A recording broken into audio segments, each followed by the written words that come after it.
हमारा चिंतन गीता अध्याय 10 श्लोक 14 पे हो रहा है। अर्जुन कहता है, हे कृष्ण, आपने मुझसे जो कुछ कहा है उसे मैं पूर्णतः सत्य मानता हूं। हे प्रभु, न तो देवतागण आपको समझ पाते हैं, न असुरगण ही आपके स्वरूप को समझ सकते हैं। तो मैं तो एक मामूली इंसान हूं, मैं क्या समझूंगा? जब वो ही नहीं समझ पाए तो मैं क्या समझूंगा? तो अर्जुन ऐसी थोड़ी रुकी हुई बात कर रहा है यहां पे। तो इसको हम समझते हैं क्या है। तो इस श्लोक में एक शब्द आया है, रित। ये रित क्या है? भारतीय संस्कृति में ये रित बहुत बड़ी बात है। वेदों में तो रित की बहुत बड़ी महिमा हुई है। हमें दो शब्दों को समझना है और हमने समझा है। कुछ हमने कल के वीडियो में भी थोड़ा देखा है। रित और सत्य, इसको भी कई बार लोग समानार्थी शब्द मान लेते हैं, सिनोनिमस ही समझते हैं। रित एक है, उसको अनेक तरह से कहा जाता है। अंतर समझिए दोनों में, सत्य और रित शब्द का। सत्य तो वो होता है जो कालातीत है, स्थल काल से अबाधित है। कहीं भी आप जाओ, केवल भारतवर्ष की बात नहीं है, पूरे ब्रह्मांड में कहीं भी जाओ, किसी भी समय में जाओ, पास्ट प्रेजेंट फ्यूचर, कभी भी जाओ, जो नहीं बदलेगा उसे सत्य कहते हैं। और सृष्टि के जो नियम है उसे रीत कहते हैं। कल हमने थोड़ा इसका उदाहरण भी दिया था कि गुरुत्वाकर्षण वो रीत है, क्योंकि आपके बिलीफ पे, आपकी मान्यता पे, आपके तर्क वितर्क में कोई आधार नहीं रखता है ये। जबकि उसे आप मानते हो या नहीं मानते, उस पर आधारित नहीं है। This is how the existence operate, इसको रित कहते हैं।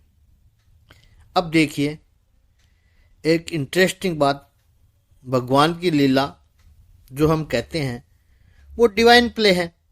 कन्हैया ने मक्खन चुराया, चीर हरण हुआ, चीर हरण लीला, और गोपियों का साथ लीला की है भगवान ने, रास रचा है। बड़ी अच्छी सुंदर बातें हैं, बड़ी ही मधुर बातें हैं। लेकिन वेदांत की दृष्टि से, ज्ञान की दृष्टि से देखें तो परमात्मा की सर्वोच्च लीला क्या है? ईश्वर तत्व की बात हो रही है। कोई अवतार विषय की बात नहीं कह रहे। अवतार में तो भगवान ने स्वयं आके सब कुछ किया है।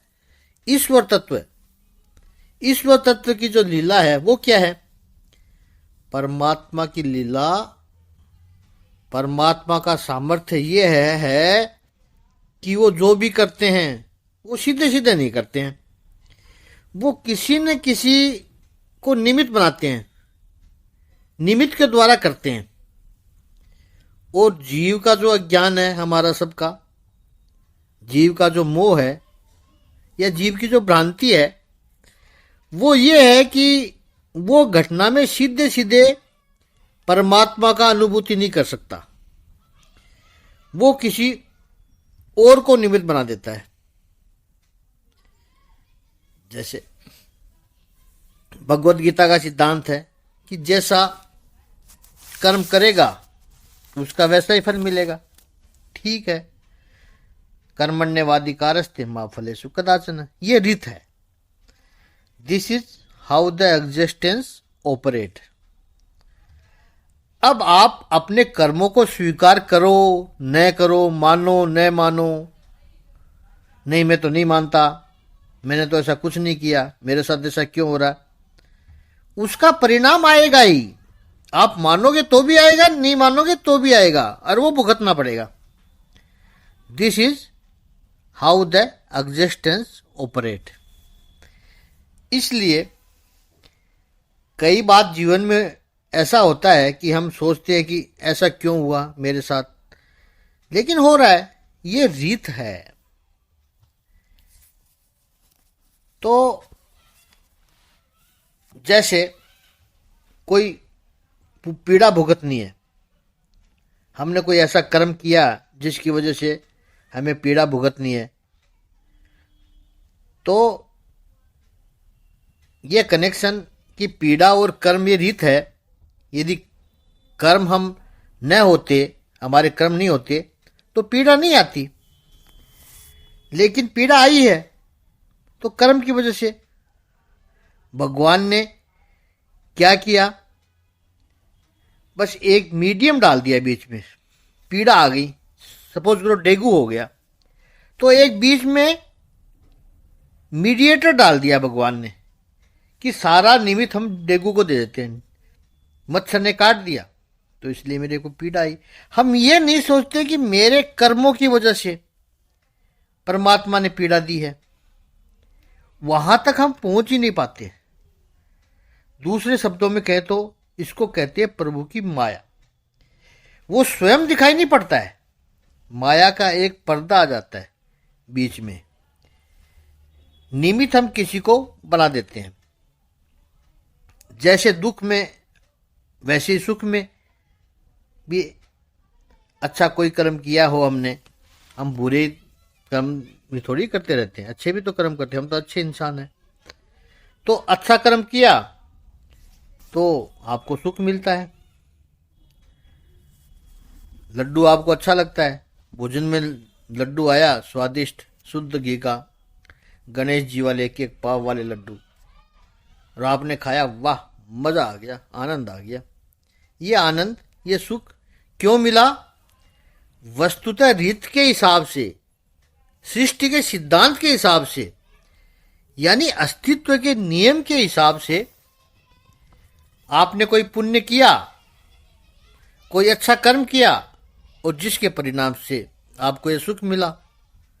लेकिन सुख का पैकेट भगवान आकर सीधा आपको नहीं देते हैं, आपके हाथ में नहीं देते कि ले भैया ये तूने कर्म किया था, ये सुख। निमित्त बनाते हैं किसी को।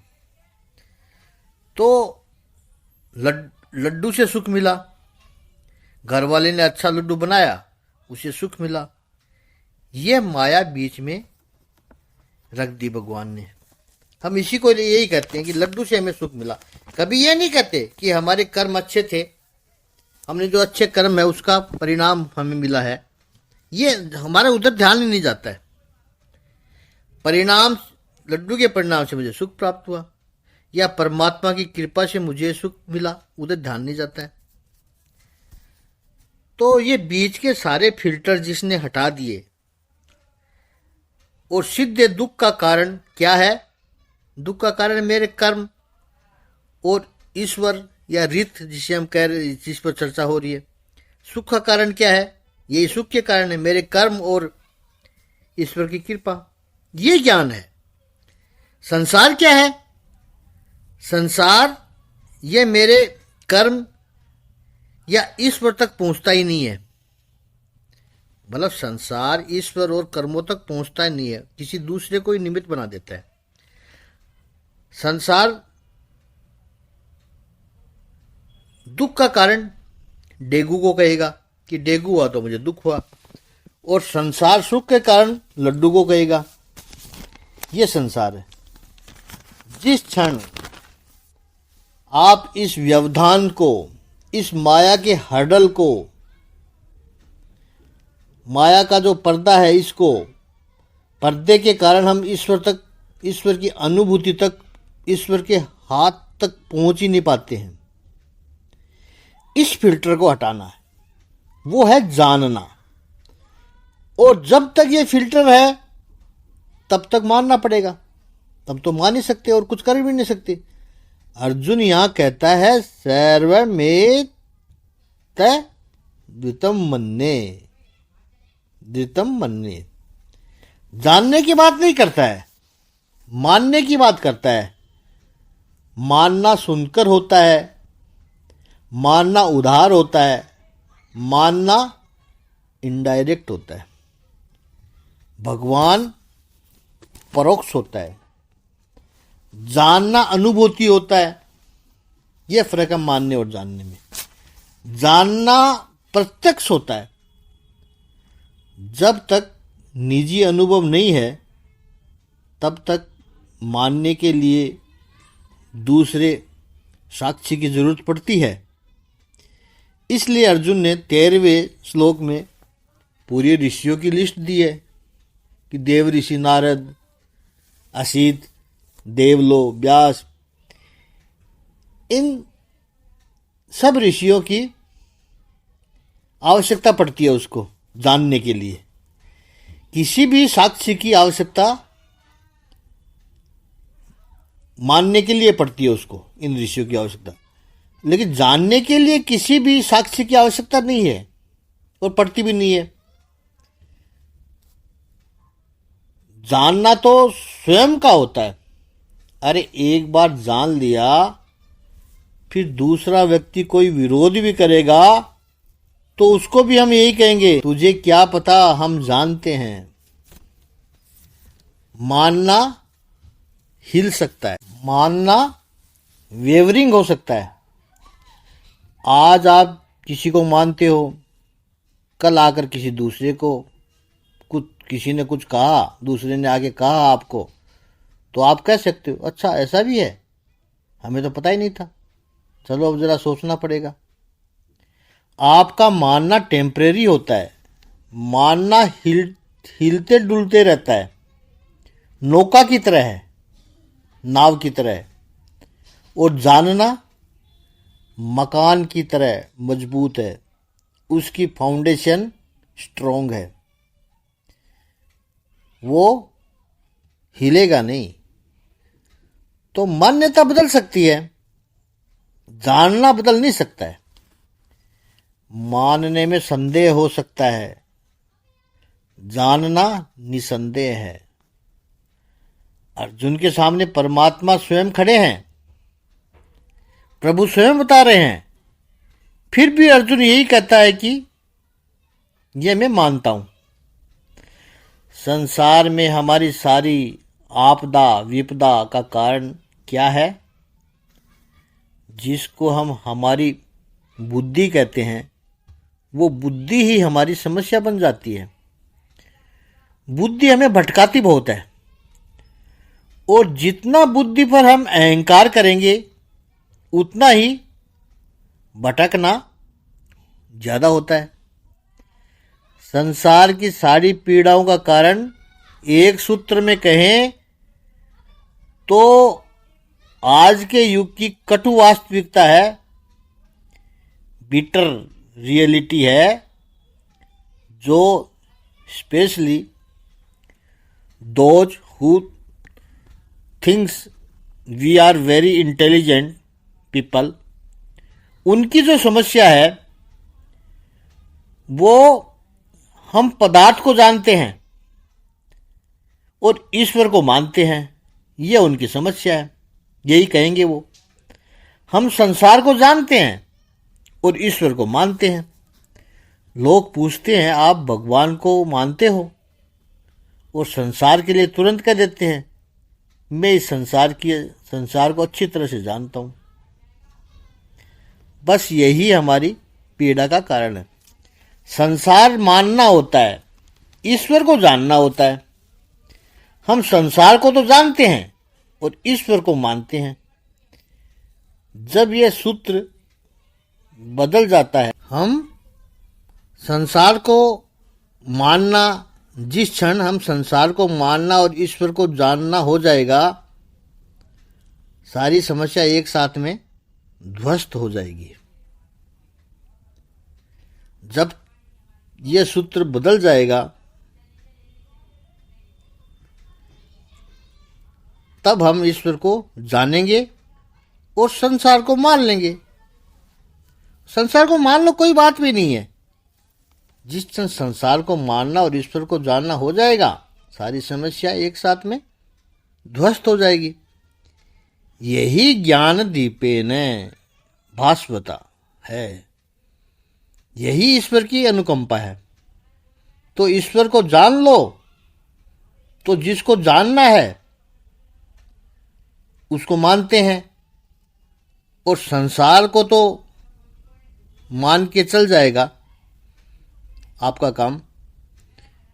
उसको हम जानने में लगे हुए संसार को, 5 इंद्रिय से जिसका पता चलता है, परसेप्शन में आता है, वो बाह्य विश्व है, मैटर, पदार्थ है, जड़ है। और जो 5 इंद्रियों से परे है, बियॉन्ड सेंसुअल परसेप्शन, वो परमात्मा है। एक बात थोड़ा सा गौर से सुनिए कि संसार को सिद्ध करने के लिए प्रमाण की आवश्यकता है, ईश्वर को सिद्ध करने के लिए प्रमाण की कोई आवश्यकता नहीं है। इस पर हम क्यों और अधिक चिंतन कल करेंगे। आज इतना ही। ओम श्री सच्चिदानंद भगवान की जय। ओम श्री आनंद कंद भगवान की जय।